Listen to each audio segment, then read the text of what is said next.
estou fazendo uma coisa e você não fala para mim que tá errado ou que eu tenho que corrigir, não, meu pensamento eu estou fazendo certo, né? E aí vem muito a questão da gestão, não só um manager em si, né, que é o que faz o processo, mas é a própria, muitas das vezes a própria gestão da empresa tem um pouco dessa dificuldade de ter essa comunicação. Então é um dos gargalos que estão dando quando a gente fala numa empresa já uma construtora, uma incorporadora que já tem um pouco de estrutura um pouco maior, né?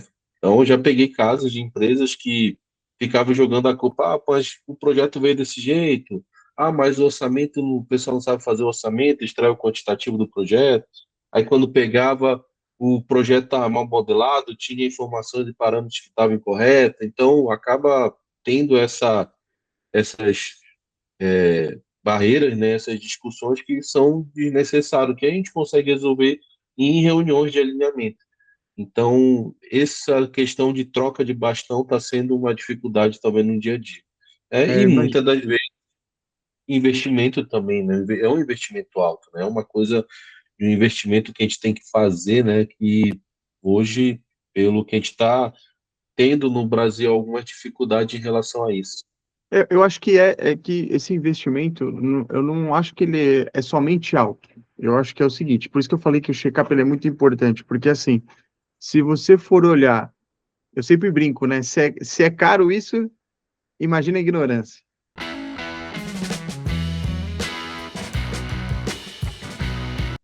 Fala aí, arquiteto e engenheiro, Júlio na área, e começamos mais um ICTech, aquele podcast de tecnologia na arquitetura, engenharia e construção.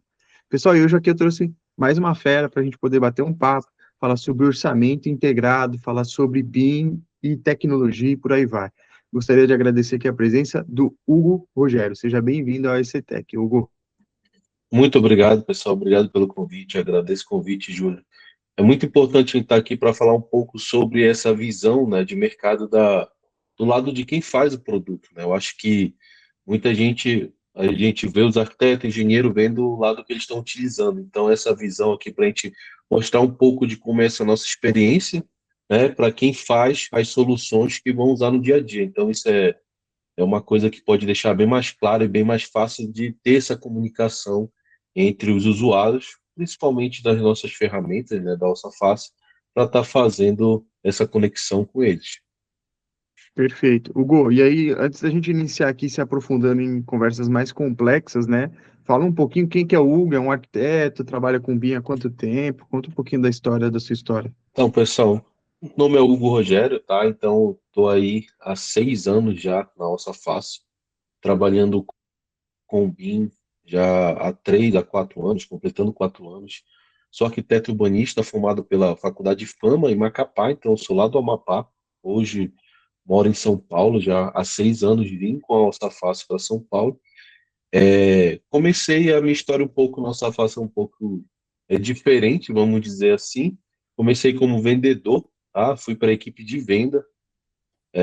Já tinha experiência de vendas durante a faculdade, a gente sempre tenta buscar tudo para trabalhar. E fui para a área de venda nossa face, não deu muito certo, né? Então, às vezes o pessoal fala infelizmente, mas eu acredito que dessa vez, felizmente, não deu muito certo.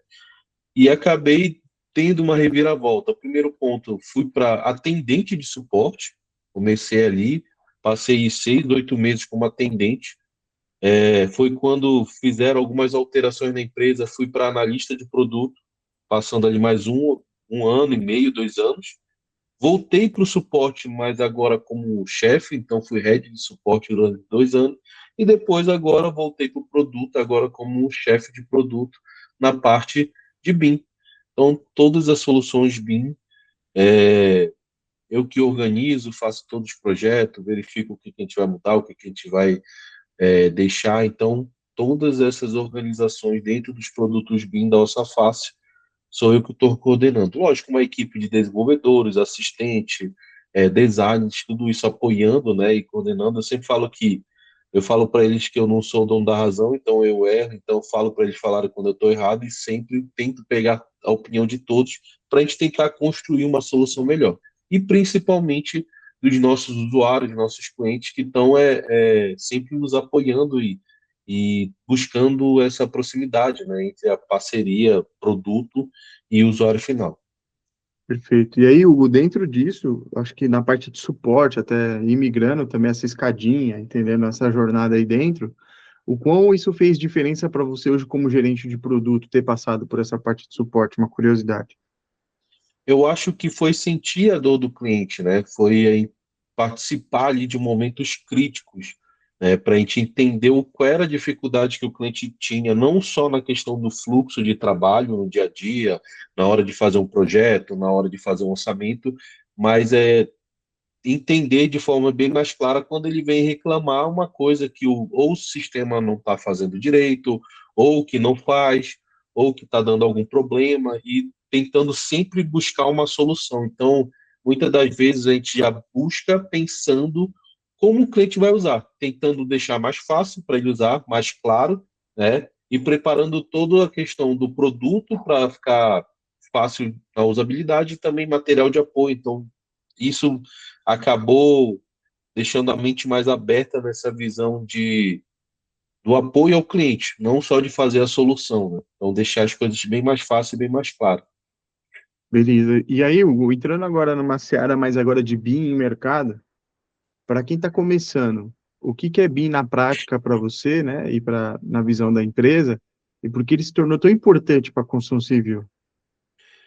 Para quem está começando, o BIM, ele é uma mudança na parte da construção, né? Vamos deixar assim uma maneira bem mais simples. Então, ele é difícil, não. O pessoal fala, é fácil, não. Não, pessoal, não é fácil, é difícil. A gente tem que estudar bastante.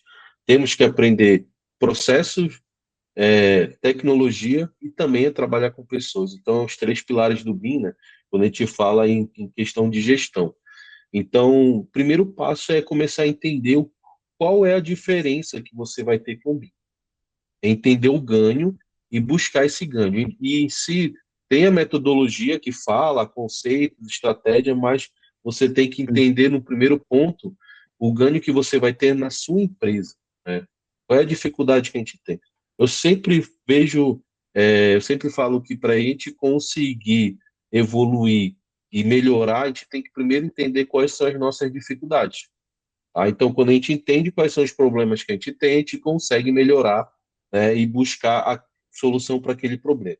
E vai ter desafio, vai e volta. Eu sempre falo que a gente tem que dar um passo para trás para dar dois para frente, e isso é contínuo, até que a gente vai chegar num ponto que vai ser natural, né? Então, é um processo de mudanças e um processo de melhorias, né? Então, treinamento, conhecer software, conhecer processo, e traduzir para o nosso dia a dia, né? Para ter as soluções do dia a dia. E quando a gente fala do outro ponto, que no caso é do meu lado de produto, a gente já tem que ter uma visão um pouco diferente, que é atender a necessidade não só de um usuário específico, mas de várias pessoas.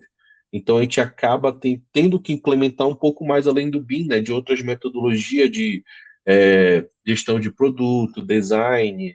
Então isso a gente acaba implementando, né, tanto a parte de Product Manager, né, e também a parte da metodologia BIM. E aí, dado esse contexto, o que que você acha que é o maior erro que as empresas cometem ao implementar o BIM, você acredita? Eu acho que o maior erro hoje, um erro que eu vejo que está sendo muito grande, é implementar BIM. Eles pensam que implementar BIM é só implementar na área de projeto.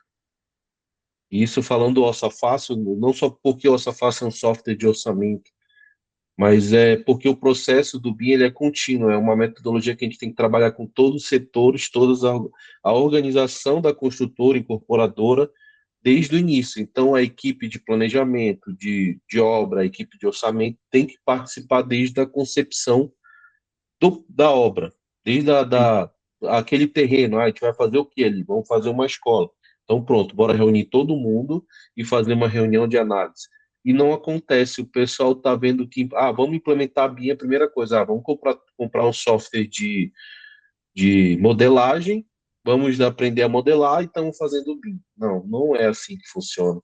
Acho que o erro é só tentar implementar o BIM dentro da equipe de projeto. Então, esse é Eu, um dos eu, principais erros. eu acredito, Hugo, assim, que eu vim do mundo de projetos, hoje eu trabalho muito com obra, então eu tive do outro lado também. Então eu falo assim, ó, eu acho que o BIM vai muito da necessidade de cada um, né? Então, por exemplo, o cara que faz projeto, não tem como não fazer em BIM hoje. O cara vai trabalhar com orçamentos, não tem como não fazer em BIM. O cara vai trabalhar com planejamento, não tem, etc. Só que a gente entende, para quem está ouvindo aqui o nosso podcast, que tem uma passagem de bastão, né? Então, por exemplo, para eu fazer um bom orçamento, eu preciso de um bom modelo. Isso precede. Assim como para fazer um bom orçamento, mesmo que seja em Excel, eu precisava de um bom projeto em CAD ou Sim, PDF. O que tivesse tem que ter uma boa qualidade de informação projetual. Então, eu acredito que uma dificuldade, do meu ver, complementando o que você está falando, é quando o cara entende mais como tecnologia, o BIM, do que como processo, né? Então, quando a gente fala, por exemplo, a gente faz muita implantação. Então, quando eu vou fazer a implantação, eu falo para o cliente, olha, seguinte, você não tem que se preocupar em comprar a tecnologia agora. Tecnologia você parcela. Você compra. Passa exato, cartão, você pega empréstimo, você compra. Essa é a parte fácil. O que é difícil é como é que você vai convencer as pessoas a utilizar tal tecnologia e seguir qual processo, que às vezes a empresa não tem um processo, não tem um método, ele faz tudo da cabeça dele, depende sempre de cada ser humano. Porque até falo, exato, entregar uma implantação, eu falo, olha, 66% do sucesso da implantação é da consultoria, porque eu te entrego o processo e tecnologia. O que eu não te entrego? Pessoas, é você que tem que me dar as pessoas. Quando a gente juntar os dois, os outros 34% da sua parte, aí sim a gente está no caminho certo. E, no entanto, quando a gente vai verificar o porquê que não deu certo uma implantação, muitas vezes se dá porque o cliente não encarou aquilo como um projeto. E o projeto é ter no início, meio e fim, tem uma durabilidade, tem um custo e etc. Então, eu acho que assim, é importante que a gente brinca aqui dentro, cada um tem o BIM que merece, né? Então, assim, sim. o BIM ele vai sendo encaixado na realidade de cada um. Então, nesse contexto, eu tenho outra pergunta para você. Como está a maturidade na sua interpretação do mercado brasileiro? Como é que está a relação do BIM comparado com outros lugares, países, estados? O que você tem visto por aí? Assim, eu fiz uma pequena pesquisa em relação a isso recentemente com alguns países da Europa, principalmente ali França, Espanha, e Certo. eu vejo que tem alguns, acho que Reino Unido, os países nórdicos, né, Estados Unidos, são os mais avançados hoje no mundo, né? Então isso não tem como a gente comparar. Já tem uns processos bem estabelecidos, né? E eu acredito também o nível de investimento que foi feito, tanto governamental e as empresas privadas que são multimilionárias, conseguiram fazer esse processo andar. E em relação a outros países, ali mais nessa região da Espanha, França, Itália, Sim. Portugal, o Brasil ele está bem avançado com isso, principalmente questão de normas, né, legislação dentro do BIM. Só que nós temos um outro ponto que é questão de tempo, vamos dizer assim, né? E aí algumas experiências que são, como você falou, pessoas. Então as pessoas estão se adaptando, né? A gente sabe que alguns lugares existem pessoas que têm um pouco mais de experiência, que são um pouco, têm já mercado de trabalho de 30, 40 anos, que acabam tendo algumas barreiras em relação a ter essa mudança. E aí, vindo uma nova geração que já sai da faculdade com esse conhecimento básico do BIM, já tenta implementar e fazer essa mudança. E isso está vindo aos poucos. Então, o BIM ele teve um boom no passado, que foi quando chegou no país, teve vários cursos, vários treinamentos, implementação. E, ao meu ver, ali na época de 2022 a 2003, teve uma queda e agora voltou de novo, mas ele está indo passo a passo, né? Então, as pessoas estão querendo implementar o BIM porque vê que vão dar um passo na frente e também pela questão de legislação, né? Então, a gente tem aí o BIM-BR Brasil que está fazendo isso, então mas elas estão indo com mais calma, elas estão indo devagar, mas conseguindo implementar o processo de uma maneira correta. Então isso tem pessoas que começam, como você falou, por projeto, tem outras que não, a gente não quer o projeto, a gente quer organizar o processo primeiro, vamos contratar aí um software de gestão de projetos, né? A gente trabalha com CAD, queremos alinhar primeiro a gestão do projeto para depois evoluir para um modelo 3D, um modelo BIM, um modelo federado, enfim. Então, elas estão vendo as dificuldades e estão conseguindo criar estratégias, né? Antigamente tinha empresas de implementação. Hoje não, as próprias empresas que querem implementar estão contratando um profissional qualificado, uma pessoa que tenha pós-graduação em gestão de projeto, ou uma pessoa, um BIM manager, então elas estão tentando fazer interno até para facilitar, né, ter aquele dia a dia ali, uma pessoa que vai conhecer a dor da empresa e vai conseguir trazer a estratégia para dentro da empresa. Então, eu acho que essa movimentação está sendo muito importante. Só que aí, deixa eu trazer um dado também que eu acho que é importante. Como eu sou uma empresa que a gente vive muito fazendo implantação, eu vejo também um outro lado das empresas que não conseguem, né, fazer a implantação por conta. Sim, O BIM Fora até saiu um dado que de 2 a cada 3 empresas tentam implantar BIM e não dá certo por conta. Ou seja, 66% fracassa. Agora, por que que isso acontece? Porque muitas vezes as pessoas querem trazer aquilo como, vai, o Hugo entra numa empresa e ele implanta BIM. Cara, e aí sobrecarrega muito as pessoas. Então, por exemplo, eu sim, falo isso porque eu tenho uma infraestrutura. Então, você tem que ter pessoas para fazer processos, para fazer template, BIM mandate, para fazer manuais, para dar treinamento. Aí, não só isso, as empresas às vezes não sabem gerir isso. E aí ela vai lá, coloca a pessoa ainda para fazer projeto, para lidar com o cliente, com ele. Impossível, não vai dar tempo do cara fazer em 8 horas. Aí, vou dar um exemplo, né? exatamente. O cara vai demorar 3, 4 anos para implantar. Sendo que, se ele escolhe uma empresa qualificada, para fazer isso, ele vai ter um setup inicial, que eu acho que é o que falta, né? É a mesma coisa que eu falar para você assim, ó, também não precisa, eu tenho um orçamentista, ele com Excel já faz tudo que ele precisa. Ele não precisaria das outras tecnologias. Sim e não, né? Porque sim, ele consegue, mas ele faz como ele está fazendo até hoje. Agora, por que que precisa de uma consultoria ou de outras empresas e softwares dedicados? Porque você quer elevar o nível, né? Então, eu acho que assim, entendo o que você diz, né? Mas estou compartilhando também um outro lado quando eu pego muita empresa, baby boomer, empresas que são mais tempo de mercado, que tentaram fazer um, dois e três. Isso quando não acontece de contratar um colaborador, faz todo o investimento, ele ainda vai para o concorrente e leva todo aquele conhecimento. Então, assim, Exatamente. é diferente de uma relação B2B que eu falo, né? De uma empresa que está implantando BIM em outra empresa. Por quê? Porque a gente sabe que vai andar com ou sem, né? Então, ela vai continuar um projeto. Então, acho que esse é um ponto também importante para quem está ouvindo aqui o podcast, entender que dá para fazer das duas formas. Eu sempre falo, depende de tempo, recurso e objetivos que você tem para aquilo funcionar. Se a pessoa fala 3 anos para mim, 4 anos está tudo bem, então show de bola, segue. Agora, se a pessoa precisa implantar em 6 meses a um ano para estar com aquilo rodando, ela vai ter que se dispor de uma infraestrutura que talvez ela não tenha no começo, e às vezes até uma cultura que ela não tem também, né, Hugo, ali no começo, Exato. que esse é um ponto, porque foi o que eu falei, a pessoa ela quer comprar algo pronto e já dar um setup, não existe quando a gente fala disso. E aí, dado esse contexto, hoje, quais ferramentas BIM você considera que são essenciais e quais são superestimadas, na sua opinião? A gente pode falar o nome aqui das ferramentas? Pode, pode, aqui é um Pode. bate-papo de tecnologia. Assim, primeiro, sem dúvida, né, disparado, até por questão de documentação e facilidade de aprender, o Revit, né, da Autodesk, tá? Então, é um software de modelagem completo que a gente consegue fazer qualquer tipo de modelagem, lógico, voltado para a construção civil. Voltando para infraestrutura civil 3D, né, o pessoal fica na dúvida, é ou não é BIM, mas ele é considerado BIM pelo nível de informação. Acho que as informações que tem dentro do projeto são mais importantes do que a própria visualização 3D, que tem também de qualidade, então vem evoluindo bastante com isso, né? A Autodesk tentou implementar outros, como o InfraWorks, e viu que não deu certo, voltou atrás e está melhorando muito o Civil 3D. 2027 aí veio para mostrar isso, o Civil 3D 2027. Então são de início, né, a questão. Algum gerenciador de arquivo, acho que o BIM tem que começar ali pelo processo, então der um passo na frente, então iniciar com um CDE, então temos aí o próprio da Alça Fácil, o FCDE, vem até para quebrar algumas barreiras em questão de custo e benefício, tá? Temos outros também, como o próprio ACC da Autodesk, temos Trimble Connect, então são softwares que são essenciais, tá? Então, cada um tem sua vantagem.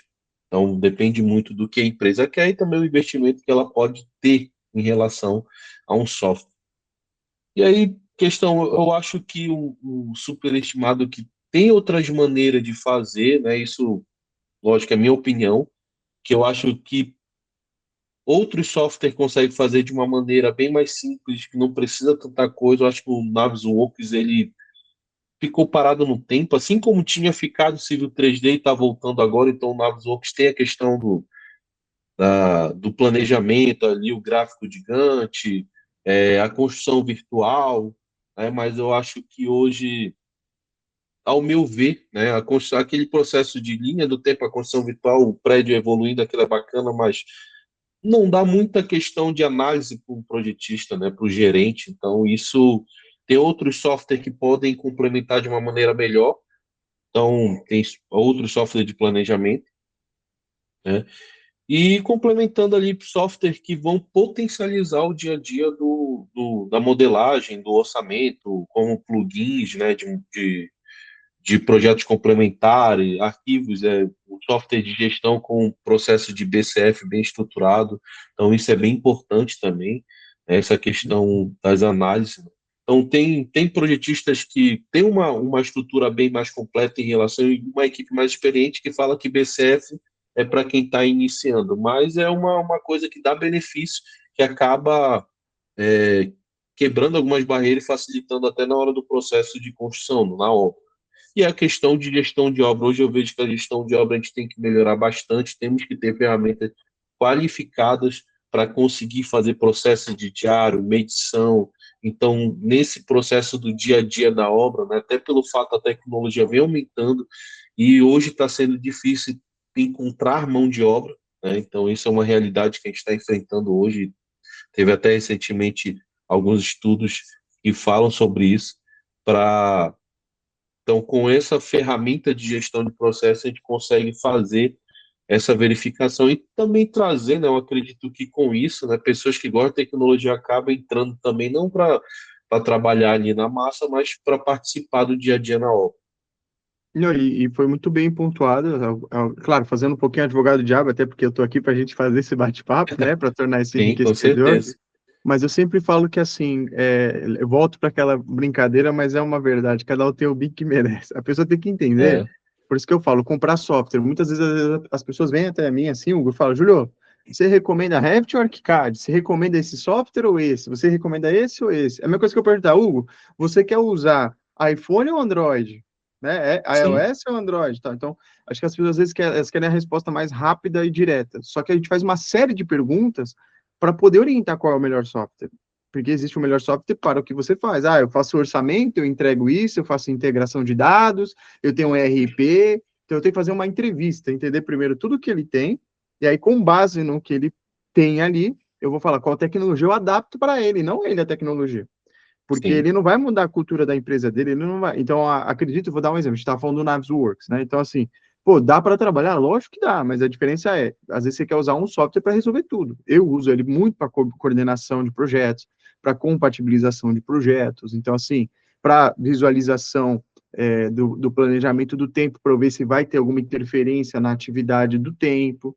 Então, assim, acho que entra muito na expertise, quando eu falo para as pessoas entender qual é o melhor software para quê.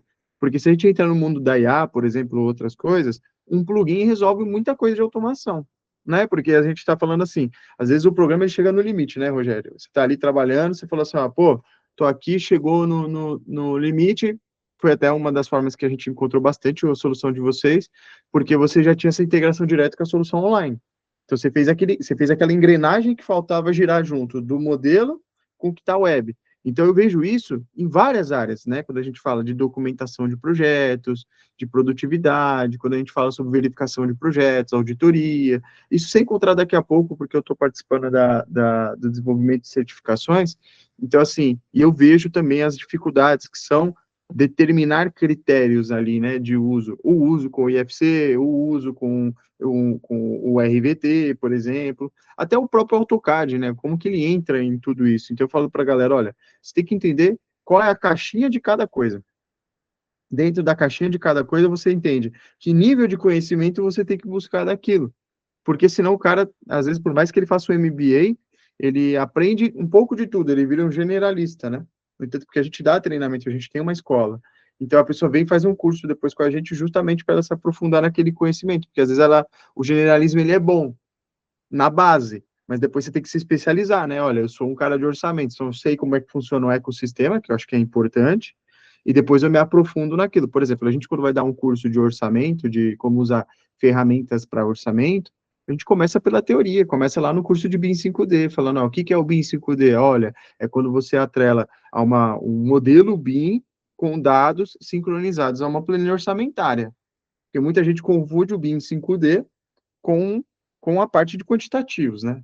Então, é uma das coisas que precede para eu ter o BIM 5D, né? Então, são coisas que a gente está falando aqui, mas acho que é importante, porque às vezes a gente dá uma apresentada geral nas soluções que existem, porque o cliente depois se sente à vontade para ele escolher qual caminho ele quer, porque também envolve custo, né? Qual que é o custo, curva de aprendizado. Eu uso um manual muito bom para quem está ouvindo esse podcast, que é do caderno Asbeia, fascículo 2, muito antigo, mas é do Rio Grande do Sul, que esse caderno, Hugo, ele faz algumas perguntas. Ó, vamos lá, você vai usar sistema operacional Windows ou Mac? Você vai usar Note ou PC? Você trabalha na nuvem ou local? Coisas que quase ninguém faz uma pergunta. O pessoal está mais preocupado em, não, mas gera planilha, né? Está mais direto e Sim, mas se você não eleger, não tem um termômetro ali, você pode escolher errado, entendeu? Ou você vai escolher algo, porque eu brinco, né? Você está procurando um furo na parede ou você quer uma furadeira? Porque às vezes a pessoa quer uma furadeira, eu furo na parede. Então ela quer saber teoria e prática. Às vezes agora a pessoa ela quer, não, eu quero só o resultado. Não, eu quero entender quem desenvolveu a furadeira, eu quero fazer o furo na parede, eu quero então sim. são camadas, né, que a gente brinca. Então por isso que eu gostei dessa sua argumentação. Dentro de implementação, agora entrando em outro tópico, se uma construtora ou um escritório quer começar a implantar BIM, você acha que ela deveria, na sua opinião, começar por onde amanhã? Então, esse é um outro ponto bastante polêmico, né? Na minha visão, hoje, é o processo. Primeiro, passa a entender o processo, a entender como a empresa trabalha e depois tentar melhorar isso dentro da metodologia, né? Então, como perguntaram para mim, Hugo, a gente vai fazer uma implementação. Vamos começar por onde? Primeiro o processo, desenhar todo o processo. Aí vem documentação, me mandei, feedback, né? Toda a parte de estrutura. E aí a gente desenha o fluxo de trabalho, então pegando até um pouco de conceito de Product Manager, né? Pegar, desenhar todo o fluxo, entender os pontos críticos que a gente vai ter que atender, temos que fazer solução para isso, temos que esse vai ficar para uma segunda etapa, ou esse tem que ser prioridade, já tem que atender na primeira versão. Então, o primeiro passo é pegar o processo, alinhar e assim começar a desenhar a partir dele, né? De cada etapa da criação do processo. Lógico, também isso entra o segundo ponto da chave, que são as pessoas. Né? E aí, pegando os processos, conhecendo as pessoas, que é a equipe que eu tenho, o nível de conhecimento de cada um, que cada um trabalha, implementando o processo para ele. E por último, né, e não menos importante, mas fica na última etapa, que é justamente o que a gente falou antes, que é a tecnologia, né? Que são softwares, são a parte de hardware, software. Então, tudo isso, ao meu ver, fica por último. Por quê? Porque a gente já está alinhado o processo, a gente consegue integrar. Será que o Revit vai ser bom, ou o ArchiCAD ele consegue atender de uma outra forma? Será que o A ou B a gente consegue trabalhar disso? Então, isso a gente vai entender após o processo, né? Então, até pensando nisso, tem as dimensões do BIM, né? Pegando ali 3, 4, 5D, 6, 7, né? Então, ali até o 7, que é a gestão e manutenção, é, e aí, se eu fosse pegar aquele desenho, Hugo, coloca a tua opinião, o que que tu tem, o que que tá faltando aqui? Falta um círculo pegando todos os Ds, e é nesse D entra a questão do processo, e se for colocar tecnologia, gestão, né? Gestão de projeto e de processo ali dentro, né? Que aí entra o CDE, que faz essa função. Então, o primeiro passo é conhecer a dificuldade que a gente está dentro e desenhar um processo para a gente conseguir melhorar esse fluxo de trabalho. Então, acho que com isso a gente já começa com o pé direito, já começa a ter resultados antes de ter um alto investimento, que é na Sim. parte de tecnologia. É que tudo depende, acho que, do momento que a empresa se encontra, eu falo, sabe? Porque, por exemplo, ó, eu tenho um produto que eu vou lá e desenvolvo a implantação, sabe? Eu tenho um produto, eu já sei até o tempo, quanto custa e qual é o ROI. Aí eu falo, por quê? Mas esse é um cliente que já sabe da necessidade dele, já sabe já tem custo, ele já tem verba, ele já sabe até basicamente o que é um BIM, sabe, Hugo? Aí eu acho que tem Sim, aquele cara que a gente está falando, tá no topo do funil, que é o cara que não sabe o que é BIM, ele está perdido, ele não tem ideia. Esse cara em específico, o que, que a gente costuma fazer? Eu desenvolvi um produto chamado Checkup. E esse check-up, eu faço realmente um diagnóstico, porque esse diagnóstico dá esse norte para o cara de 5 anos de empresa, que ele entende, olha, onde eu estou agora, o que, que eu quero fazer, quanto eu estou disposto a investir, quais são as pessoas que eu tenho dentro de casa, qual é o grau de maturidade de tecnologia, entende, Ana? Porque assim, a gente desenvolveu um monitor de 1 mês a 1 mês e meio para fazer, justamente por causa disso que você acabou de falar, né? Estou trazendo só para de forma mais prática no podcast, para as pessoas entenderem, tá, mas existe um produto, existe alguma coisa assim, né? Porque senão o cara tem que fazer um. Vamos olhar o lado do cliente também, né? Ele tem que fazer um MBA, ele tem que achar. Cara, todo Sim, dia alguém vem no WhatsApp para mim e fala: Júlio, você tem um BIM Manager para me indicar? Você tem alguém que sabe isso? Eu falo, cara, toda essa galera já está ocupada, já está com assento já. exato. Então, assim, aí o que que eu defendo, né, nesse ponto? Eu defendo que eu prefiro pegar o Hugo, que já trabalha numa empresa, que já tem a cultura, que já entende ele, e a gente vai com consultoria para justamente fazer o Hugo entender aquilo. Só que ele não precisa sair pesquisando tudo, ele pode fazer isso se ele quiser por conta, mas ele não perde esse tempo, porque a gente já dá o caminho para ele e uma metodologia. Então isso acaba encurtando muito. Nossa, aí é muito mais fácil o trabalho. É o tal dos 34% lá que eu te falei que ele me dá e eu dou 66% para ele. Dado nisso, qual que você acha que é os maiores gargalos no fluxo de uma implementação BIM e como resolve eles, na sua opinião? Eu acho que são essas transições, né, de equipe, né? Equipe de projeto, equipe de orçamento. Então, isso eu acho que é o principal gargalo que está muitas das vezes confundindo na hora de fazer aquela troca de bastão, tá acabando quebrando ali o fluxo, tá deixando o bastão cair, né? Uhum. É meio que a equipe ela está focada em entender o problema dela e resolver o problema dela, e a outra equipe que precisa que a equipe A resolva, faça do jeito que fique mais fácil para ela, acaba não fazendo. Mas por quê? Porque não conversa. É aquela coisa, se eu estou fazendo uma coisa e você não fala para mim que tá errado ou que eu tenho que corrigir, não, meu pensamento eu estou fazendo certo, né? E aí vem muito a questão da gestão, não só um BIM manager, sim, né, que é o que faz o processo, mas muitas das vezes a própria gestão da empresa tem um pouco dessa dificuldade de ter essa comunicação. Então é um dos gargalos que estão dando quando a gente fala numa empresa já uma construtora, uma incorporadora que já tem um pouco de estrutura um pouco maior, né? Então eu já peguei casos de empresas que ficavam jogando a culpa, mas o projeto veio desse jeito, mas o orçamento, o pessoal não sabe fazer o orçamento, extrai o quantitativo do projeto. Aí quando pegava o projeto estava mal modelado, tinha informações de parâmetros que estavam incorretas, então acaba tendo essas barreiras, né, essas discussões que são desnecessárias, que a gente consegue resolver em reuniões de alinhamento. Então, essa questão de troca de bastão está sendo uma dificuldade também no dia a dia. E Imagina. muitas das vezes, investimento também, né? É um investimento alto, né? É uma coisa de um investimento que a gente tem que fazer, né? Que hoje, pelo que a gente está tendo no Brasil, alguma dificuldade em relação a isso. Eu acho que é que esse investimento, eu não acho que ele é somente alto. Eu acho que é o seguinte, por isso que eu falei que o check-up ele é muito importante, porque assim, se você for olhar, eu sempre brinco, né? Se é caro isso, imagina a ignorância. Então eu falo assim, o jeito que é feito atualmente pelas empresas, vamos pensar, se o cara, ele não, quanto que ele perde por ter menos produtividade? Acho que a questão é essa, o que ele está perdendo? Quanto ele perde de ficar fora desse game? Quanto que ele perde de da concorrência? Acho que é isso que as empresas têm que refletir, entendeu? Porque o ganho delas está nisso, ela não vai ganhar vendendo BIM, eu sempre falo isso, sabe? Ó, você não vai ganhar você vendendo propriamente BIM. Você vai ganhar vendendo produto, você vai ganhar entregando mais rápido, você vai ganhar porque você está entregando com mais qualidade, você vai ganhar por vários benefícios, mas assim, longe de alguém pagar porque está recebendo, aí eu estou falando no mercado da construtora, algo do tipo. O cliente pode pagar se ele vê mais benefícios que ele ganha com aquilo. Eu agora há pouco estava numa reunião com o cliente por causa disso. O cliente fala assim, tá, como que eu falo para o investidor que eu vou ganhar isso, né? Como que a gente tem um incentivo do ganho disso? E aí eu expliquei para ele, ó, o que você vai entregar mais com essa tecnologia? Fui criando vários benefícios para ele entender o que ele está entregando. Porque, na verdade, ele está falando, eu uso o BIM para isso, porque vamos parar para analisar. Se eu for fazer a mão no CAD ou no BIM, um trabalho, você é um engenheiro ou um arquiteto acima de tudo. Onde você vai fazer, eu quero minha obra.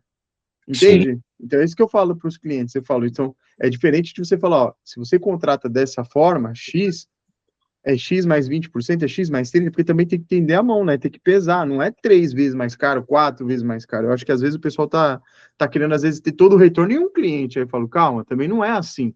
Tem que saber diluir esse investimento, porque a gente está falando de software, a gente está falando de licença, a gente está falando de treinamento, a gente está falando de desenvolvimento de manual, a gente está falando de tempo das pessoas serem investidas em tudo isso. Então, por isso que eu falo, a gente brinca que assim, um boi se come em bifes, né? Hugo, você é, não é tudo de uma vez que você vai fazer. É onde eu falo para o cliente que ele tem que fazer o quê? Ele produz, ele entrega, ele ganha. Ele produz, ele entrega, ele ganha. E ele vai fazendo isso gradativamente. Tem que pensar a longo prazo, gente. Não dá para trabalhar com BIM se você não pesa, não pensa a longo prazo, né? Dentro disso, uma curiosidade que eu tenho, não sei se você vivencia, mas qual é a resistência das equipes e qual é o problema real, né? Como que a gente convence esses profissionais tradicionais a ir para o BIM, na sua opinião?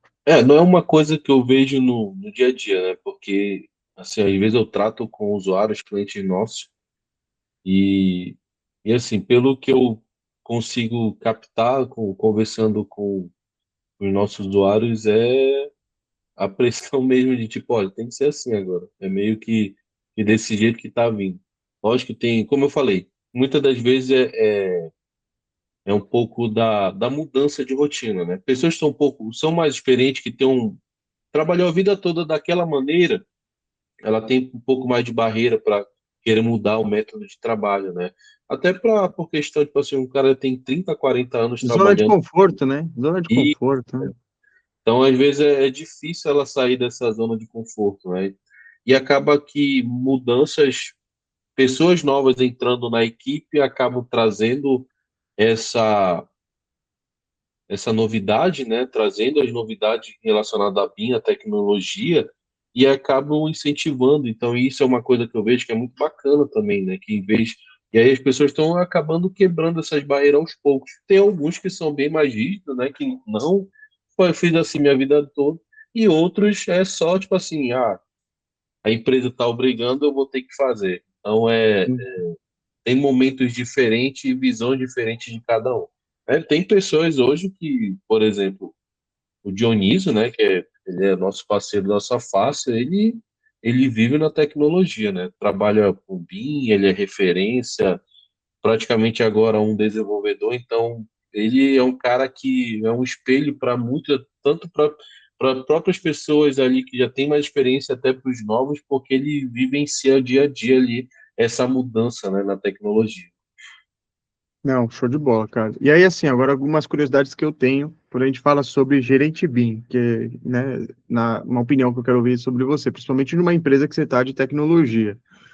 Qual é a diferença que você enxerga hoje, Hugo, de um BIM manager que está em um escritório de projetos e um gerente de produto BIM, porque são duas coisas Sim, distintas, né? Mas qual que é a diferença em uma empresa de tecnologia, assim, o que que você vê, assim, de mais...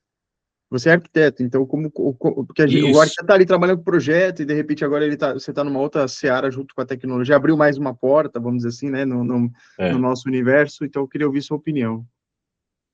É uma coisa, como eu falei, a gente junta, né, a questão do conhecimento técnico na parte de tecnologia, construção, projetos, junto com as informações do BIM, a metodologia BIM, e tenta pegar um pouco ali da gestão de produto, né, quando tu fala de Product Manager, Product Owner, então são coisas totalmente, não são diferentes, mas que a gente consegue integrar muitas coisas, né, porque acaba que a gente vai no mesmo conceito que é um entregável, né, então a gente tem que entregar no caso aqui eu não estou entregando um projeto para uma pessoa física, uma empresa para construir, mas eu estou entregando um produto que tem que ser projetado, elaborado, pensado para um stakeholder que quer vender para sua empresa ganhar mais dinheiro.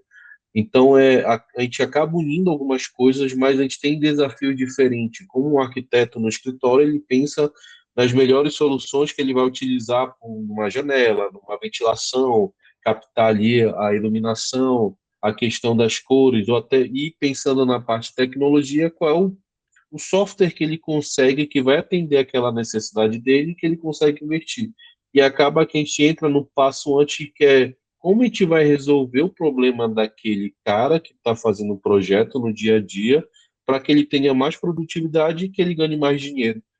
Então, a gente acaba dando um passo atrás antes do projeto, tentando pegar essa dificuldade que ele vai ter na hora de projetar para criar uma solução para que possa facilitar o dia a dia dele.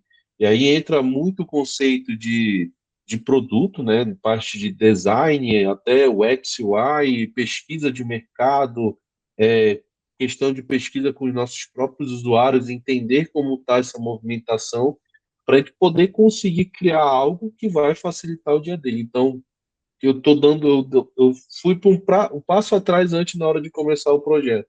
E aí eu consigo ter essa visão de como pode funcionar. Cada empresa tem a sua maneira de trabalhar, mas só que na hora de pegar a informação se torna mais fácil porque eu tenho aquele conhecimento técnico das coisas que podem vir a acontecer. E aí também tem aquela questão de muitas das vezes a pessoa tem dificuldade, ela não reconhece a dificuldade dela, e numa conversa a gente acaba pegando e mostrando para ela qual é a dificuldade que ela tem, e com isso trazer novas soluções para o mercado. Perfeito. E aí, uma dúvida que eu tenho, assim, hoje, quando a gente fala ali sobre como que é equilibrado esse desejo do cliente, né, que ele tem ali a real necessidade do mercado, versus as soluções que vocês entregam hoje. Como que isso é desenvolvido dentro de casa? Assim, muitas das vezes a gente tenta meio que equilibrar isso no sentido de, lógico, de forma bem mais simples. Isso é uma funcionalidade que o profissional tem que ter, uma expertise, porque se a gente fosse criar produtos que o pessoal pede para a gente todo dia, o sonho eu tenho um projeto, eu quero clicar no botão e sai o orçamento pronto, relatório analítico, sintético, bonitinho, com preço de venda, com BDI, com as análises, tudo pronto, a dashboard. Essa é a vontade de todo mundo. Clicar no botão e sair tudo. Mas ele tem um problema. Se eu conseguir chegar no nível desse, infelizmente, muitos profissionais vão perder o seu cargo, né? Então a gente tenta fazer, não, a gente faz as soluções para que você tenha as informações de forma mais simples e clara, que você consiga trabalhar da maneira que você acha mais fácil. Então, a própria inteligência artificial hoje consegue fazer isso, mas a gente entrega soluções que vão facilitar o seu trabalho, não é que vai fazer por você, né? Então, é entender até mesmo fazer versões, né? Então, eu não consigo entregar tudo de uma vez só, mas eu consigo fazer com que essa solução atenda o que você quer e você consiga ter mais produtividade a partir disso. Então, isso é uma coisa que a gente tem que ir conversando, entendendo e mostrando para o usuário os ganhos que ele vai ter e com a produtividade, com a expertise da pessoa e se ela vai ter uma evolução maior no seu dia a dia. Perfeito. E aí, uma dúvida que eu tenho agora, a gente entrando na seara de orçamentação e BIM, né? Como o BIM muda a forma de orçar uma obra, na sua opinião? É, isso vamos pegar um pouco atrás, em 2018, quando o Orça Fácil lançou o Orça BIM plugin para Revit, era uma concepção que você citou que era diferente, né? Que o pessoal, todo mundo pensava que a orçamentação em BIM ela era simplesmente a tabela de quantidade do Revit que eu pegava de forma bem mais rápida do que em qualquer outro software. E aí trazia isso para uma quantitativo dentro um Excel ou qualquer outra ferramenta que seja de orçamentação. E aí, quando a gente trabalha com as ferramentas de integração, como o Ossabin, nós conseguimos trazer a informação direta do projeto através dos dados que ele tem para dentro de uma planilha orçamentária. Então, dessa forma, a gente está vinculando, essa que é a palavra-chave, vincular os dados da, do projeto, as informações com os dados do orçamento, os serviços. E aí a gente acaba ganhando produtividade em relação à própria extração de quantitativo, quando a gente vincula no serviço, isso já vem automaticamente, a quantidade de horas de um profissional, né? Então isso também já é vinculado através da própria planilha e a questão do armazenamento de dados, por quê? Porque isso vai se tornando uma biblioteca de informações. No Revit a gente tem um template, no ArchiCAD, qualquer software de projeto, a gente tem template padrões de projeto que as empresas utilizam para começar um projeto padrão.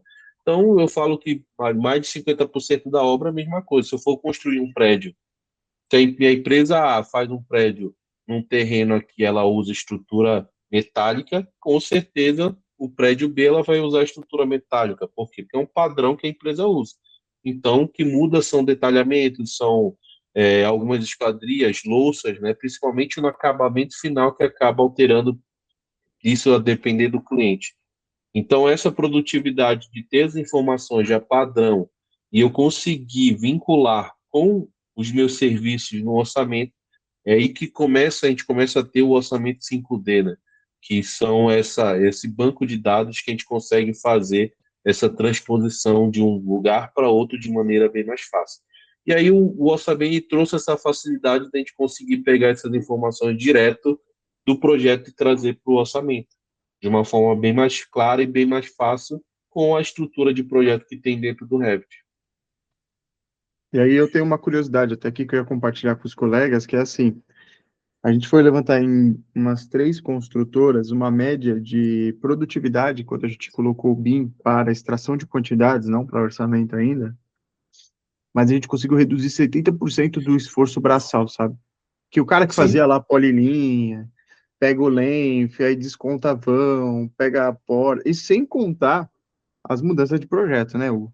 Se muda o projeto no CAD ali, a pessoa tem que rever, dependendo de como for a planilha dela, como foi feito no Excel e etc., seria uma coisa mais insana. Até porque lá no passado, eu lembro quando eu trabalhei numa empresa de projetos que fazia essa parte de obra, e eu tinha que levantar todo o quantitativo na mão. Nossa, era insano, sabe? Assim, fazer polilinha, desconto, aí tinha layer, até tinha sim, umas automações de Lisp, coisas no AutoCAD, mas mesmo assim, quando mudava o projeto, ainda assim era sofrido, né? Então, eu levantei esse dado que até 70% em média a gente conseguiu diminuir. Agora, o que acaba mudando, uma opinião minha, né, também assim, muda o perfil de profissional, né? exato. Ele tem que se atualizar. Então, por exemplo, tá, eu deixo de fazer 70% do que eu fazia no levantamento.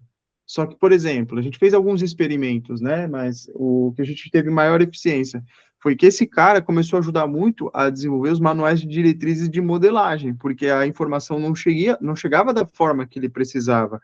Então, na hora de desenvolver o BIM Mandate, o manual de BIM, ele contribuiu muito falando, olha, vocês vão ter que modelar assim por causa disso. Por exemplo, a tal modelagem cebola versus composta, coisas do tipo que é muito importante que se o arquiteto ou o engenheiro que estiver fazendo o projeto ele não ter ideia, vai chegar para ele e ele não vai conseguir extrair o total, né, do projeto, porque muitas vezes a consultora me liga e fala, Júlio, vocês conseguem auditar esses modelos aqui, ver o que dá para a gente usar de orçamento e o que não dá? Porque às vezes eles não conseguem saber ler o projeto. A gente está falando de ler ali no BIM. Então, a gente acaba utilizando alguns softwares como Solibre, como Navisworks, como outras ferramentas, dependendo do que a gente precisa, até o próprio Revit ali, quando já recebe, por exemplo, em RVT, facilita muito também uma leitura, mas muitas vezes a gente tem que fazer atribuir algumas informações que o orçamentista coloca que o projetista não considerou, certo, Hugo? Então, por exemplo, Sim. impermeabilização. O cara não modelou impermeabilização. Então, tem que saber ele tem que saber onde é a área molhada, selecionar lá o piso no Revit, criar um parâmetro de instância de aqui é impermeabilizado, sim ou não, né? E aí ele vai considerar aquilo depois numa tabela para ele poder extrair. Então, um exemplo aqui para quem está ouvindo o podcast.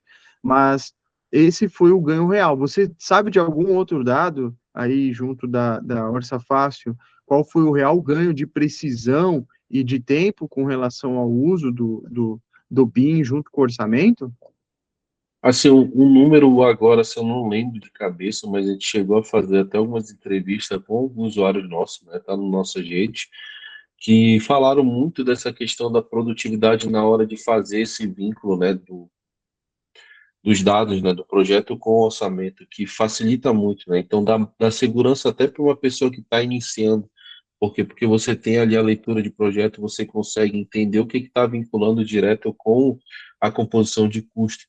E aí evita retrabalho, né? Esse que é o principal ponto, evita de você ter que ficar toda hora analisando e até mesmo, como você falou, nas alterações de projeto, que era uma coisa que era horrível, que alterava o projeto, atualizava a tabela e tinha que voltar para o orçamento e digitar todas as quantidades. Isso acaba que o próprio sistema já indica, opa, houve alteração. Você quer ou não atualizar? Sim, ele já atualiza as quantidades e já fica ali informando que foi feito. Então, temos clientes aí potenciais, são clientes grandes que falam que hoje não conseguem viver sem soluções da Alça Fácil por essa questão de facilidade na hora de atualização. Perfeito. Enquanto eu estava tomando algumas notas aqui do que a gente está conversando, tá bem legal esse papo. Aproveitando, quem está ouvindo esse podcast, pessoal, não esquece de dar 5 estrelas, compartilhar com o colega de profissão, tá dando trabalho trazer esse homem aqui, e a gente está aqui reservando esse tempo para poder te levar para o próximo nível. Quando a gente fala sobre modelo 5D, custo integrado ao modelo, que a gente estava falando agora, você acredita que já começa a ser uma realidade? Porque a gente está falando lá, 2018. Eu lembro quando eu conheci o Antônio, foi quando ele Sim, estava começando o Orça Fácil. E aí, na época, a gente sabe que estava tendo muito essa questão da catequização, de falar do BIM, evento e tal. Hoje está muito mais fácil, porque a galera já entende já um pouco mais o que é BIM, mas eles não sabem ainda o que é o 5D, a dimensão, né, que é de orçamento integrado, que você falou, vinculado, né? Mas você acredita que já é uma realidade, Hugo, ou é uma realidade de alguns órgãos públicos, de alguns nichos específicos, ou ainda você acredita que é uma promessa? como eu citei, assim, ele teve aquele boom inicial, a questão do BIM, ali em 2020, 2022, acredito que ele deu uma queda, mas dos anos, principalmente dali do final de 2024 até hoje, teve uma mudança de comportamento no mercado. Eu acho que as pessoas começaram a entender o real benefício, né, dessas, dessas mudanças. Então, por exemplo, nós temos o plano de implementação BIM do governo federal, temos documentações que estão incentivando bastante, tanto até em faculdade, né, instituições de ensino federal é, estão sendo incentivadas a implementar, mas pegando nesse contexto do 5D, eu acredito que hoje, indo com calma, as pessoas estão aprendendo, não é questão de, mas vendo as dificuldades e solucionando com as soluções que tem no mercado. Então, isso está sendo uma evolução e está crescendo. Eu estou vendo que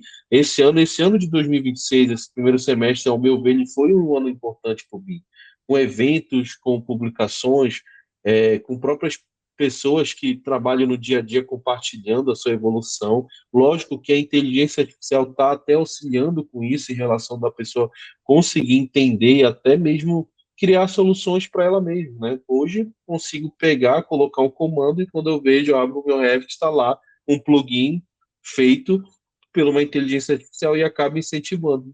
Lógico que tem suas limitações, tem, mas isso incentiva os usuários a buscarem mais conhecimento, não só na parte do BIM, mas também até mesmo na parte de programação, tecnologia, para elas conseguirem evoluir e melhorar o fluxo de trabalho, né? Então a gente teve uma evolução muito na questão do modelo, né, do projeto. Agora está tendo essa evolução na parte do 5D, 4D planejamento e já estamos engatilhando ali também no 6, 7D, sustentabilidade e gestão, né, gestão de modelo, de projeto. Então tudo isso, cada gestão da construção, desculpa, gestão da construção com facility manager. Então está tendo essa evolução e agora eu acho que o 5D está é, tendo essa busca maior. A gente vê isso numa própria movimentação de mercado na nossa face. Não, perfeito, cara. E assim, também é super, super compreendo isso. Até porque quando a gente vai fazer a implantação, até em construtora, porque assim, ó, construtora, eu falo que também existe a consultora que contrata projeto, a consultora que faz projeto e contrata projeto, existe a incorporadora que ela quer lidar mais com uma gestão geral. Então, assim, aí quando a gente fala sobre essas camadas, e quanto mais BIM o cliente quer, ele tem que entender que mais processo a gente precisa estruturar, Sim, né? Então, acho que a dificuldade quando a gente fala de orçamento, eu acho que vou bate bola, assim, né? Para a gente também entrar agora aqui numa parte mais de encerramento. Mas, assim, se a gente parar para pensar, Hugo, quando eu chego numa construção, eu falo, tu tem um padrão de EAP, uma estrutura analítica de projeto? Aí, às vezes, eles não têm. Às vezes, eles vão fazendo para cada projeto. Claro, tô falando de construtoras sim, menores. Construtoras maiores, que tem uma, sei lá, trabalham com Minha Casa Minha Vida, já está mais acostumado, porque a Caixa também obriga, tem uma série de restrições. Mas quando a gente pega principalmente o pessoal que usa muito Sinap, né, que é uma planilha utilizada que é pública, então, e ela é constantemente atualizada, então, o que eu vejo, tá, opinião minha, é difícil deles conseguirem fazer a manutenção. de todos esses dados. Eu acho que essa é a dificuldade. E aí a gente está falando disso, ele faz aquela planilha de Excel, que ele tem um índice de produtividade, e ele acaba usando aquilo para ele vender a obra. Acho que quem estiver escutando esse podcast, com certeza, de construtora deve sentir isso na pele.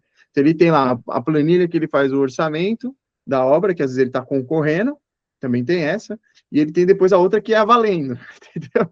Que ele Sim, vai ter que pegar o projeto, detalhar e tudo mais. Então, fora aqueles caras que já são um pouco mais hardcore, que vai no Cube, que vai numas coisas mais assim, muito genéricas, né? Que vai numa coisa muito abrangente para poder orçar. Então, como que você enxerga essa parte de quando eles têm que desenhar isso para usar na planilha? Porque foi igual você falou, eu acho que uma coisa legal que eu vi ali no Orça Fácil é essa coisa de você ir construindo. Então, ou você pega a referência externa, né? Você vai lá, pega a Sinap, pega banco externo e fala, opa, já tem alguma coisa aqui para eu partir, e depois eu posso especificar isso se eu estou no privado, né? Eu posso usar o índice de produtividade que está ali em incremento para aquilo e eu vou gerando templates, né? Históricos. Se eu estiver falando alguma bobagem, você me corrige, tá, Hugo? não, certo. Né? É o que eu imagino. Ou o cara que já tem todo um banco de dados, uma consultora que está escutando esse podcast, que já usa há um bom tempo, basicamente é ele pegar o que ele tem ali mais analógico, vamos dizer assim, e trazer para a plataforma, né? Porque a coisa que a plataforma ela vai trazer é a centralização, né? Que é uma coisa que ficava descentralizada, né?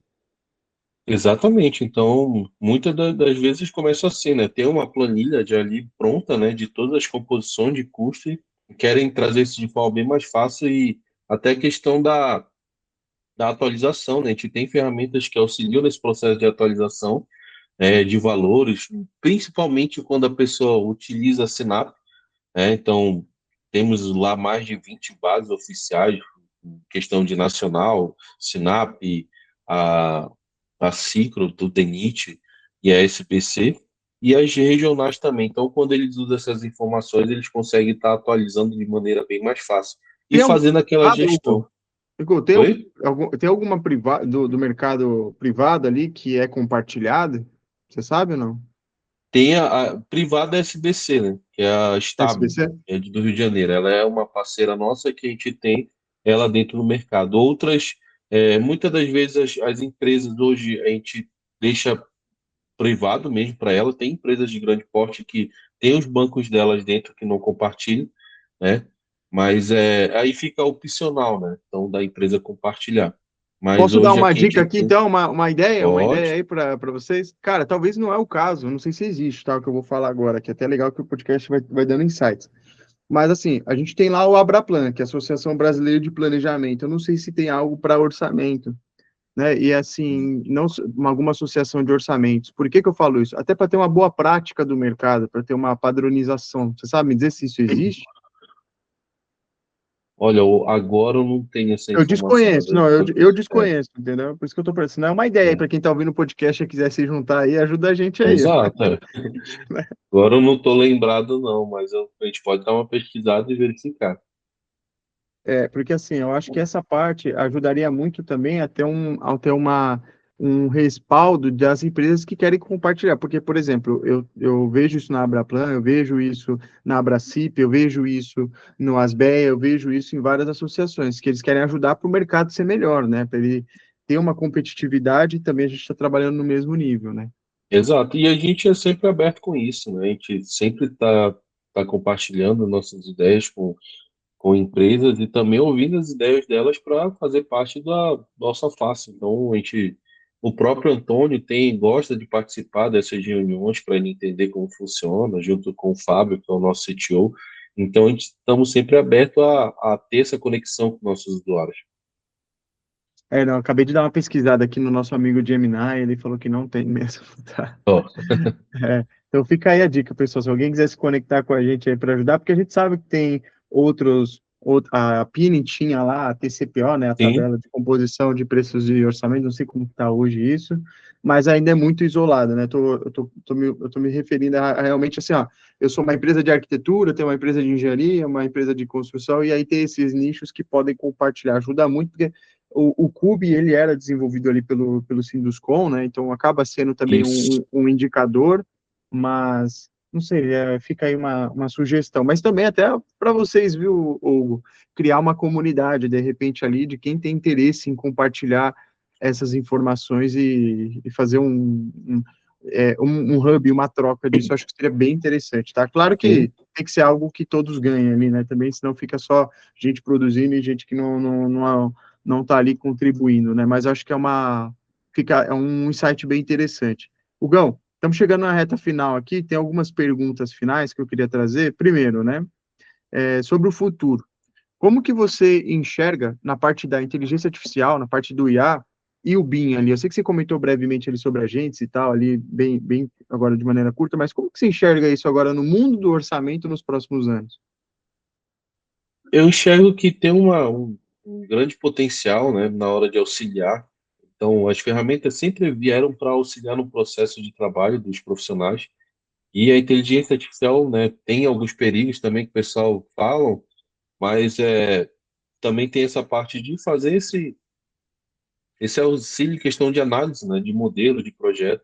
Lógico que vai em nível de conhecimento de cada um e também o problema de cada um. Então, sabendo usar, então, por exemplo, eu tive um problema no modelo que era um modelo bastante grande que demorava para carregar, sendo que quando a gente ia ver o armazenamento dele, ele não era tão assim, a modelagem será grande, mas tinha poucas informações e acabou que eram algumas famílias específicas que tinham um processo de alinhamento, fragmentos e triangulação geométrica, né, que é assim que a gente fala da forma técnica, bastante Sim, grande, então deixava a família bem mais complexa do que o próprio projeto, do que a própria modelagem.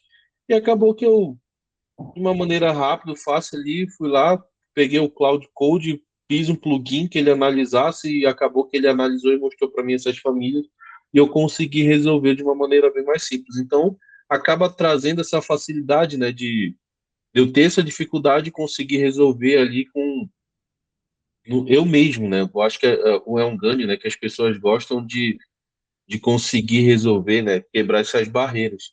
E também incentivar, né? Por exemplo, pô, o cara criou uma ferramenta ali, então ele vê o potencial, pô, eu vou estudar mais, né? Nem que eu estude programação para ver se eu consigo criar coisas melhores. E sim. também na hora de são pequenas coisas que acabam atrapalhando no dia a dia que a inteligência artificial acaba ajudando. Uma coisa, por exemplo, que já está, eu acho que vai ser lançado, não lembro agora, que é dentro do Alça Fácil, que era a importação de planilhas sintéticas que a gente fazia no Excel, e com Sim. a inteligência artificial agora o usuário vai poder colocar o PDF. Então ele vai poder só anexar o PDF, dar as instruções do que é cada coluna, e aí a própria inteligência artificial vai transformar em Excel e importar para dentro do sistema. Então, muitos órgãos públicos, quando fazem a licitação, eles mandam para lá a planilha PDF, né, para colocar em anexo. Então, uma solução que a gente está trazendo também, que vai facilitar no dia a dia, né, além da criação de composição própria, a importação também de composições de licitação que são em PDF para dentro do sistema, através só de um print, de uma imagem. Então, são essas coisas que a gente acaba evoluindo, né, para facilitar a vida do usuário.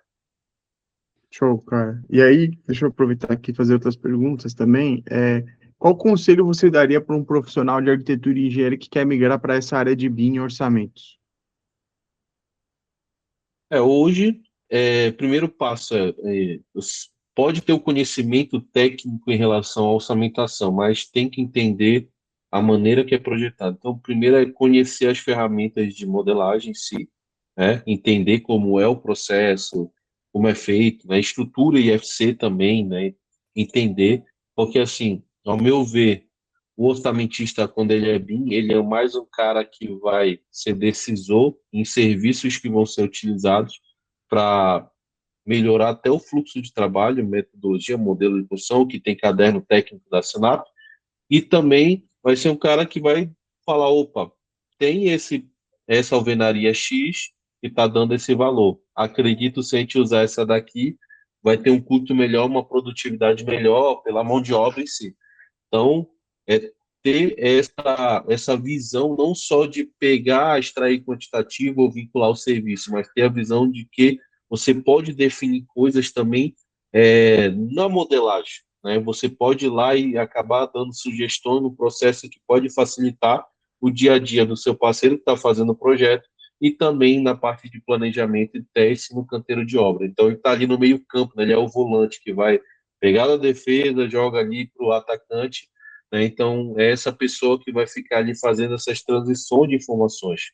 Legal, cara. Só tô notando alguns insights aqui que você foi me falando. Ó, por último, vou deixar aqui as suas redes de contato, Hugo, para quem quiser se conectar contigo, aí no seu LinkedIn, no seu Instagram, também com a galera da Orça Fácil. E você tem alguma última mensagem para passar aqui para o pessoal? Então, pessoal, pode ficar à vontade de entrar em contato comigo, seguir lá no Instagram, LinkedIn, se quiser mandar mensagem, né? Eu quero fazer um convite, na verdade, para vocês, né? Então, dia 27, tá lá na nossa rede, a gente vai ter uma live de lançamento, pré-lançamento de uma ferramenta que nós já estamos aí há bastante tempo construindo, e a intenção do Nossa Face é em si trazer mais uma revolução na hora de fazer essa orçamentação em BIM.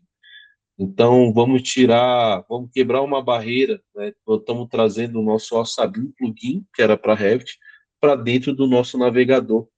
Então, o nosso vai ser o Orçabim Web. Então, é um lançamento esperado aí por muitas empresas, muitos parceiros já estavam esperando. Então, nós vamos conseguir agora Hum, trabalhar com o próprio orçamentação 5D dentro do navegador, do Chrome, do Firefox, do Safari, seja lá onde você faz o orçamento. legal. Você vai poder importar seu projeto para a nuvem e vai conseguir fazer seu orçamento. Sem precisar instalar nada, sem Revit, projeto de FC, não vai precisar instalar plugin. Então, nós estamos trazendo essa novidade para vocês e convidar a todos, né, dia 27 de julho, às 19 horas, se inscrevam lá na live que eu vou mostrar muito mais para vocês. Show de bola, Hugo. Queria agradecer aqui seu tempo. Pessoal, não se esqueçam aí de se inscrever no canal, que eu tenho certeza que esse bate-papo aqui deve ter contribuído aí para vocês. Então, até a próxima, pessoal. Ok, Tchau, tchau. obrigado. Tchau, tchau.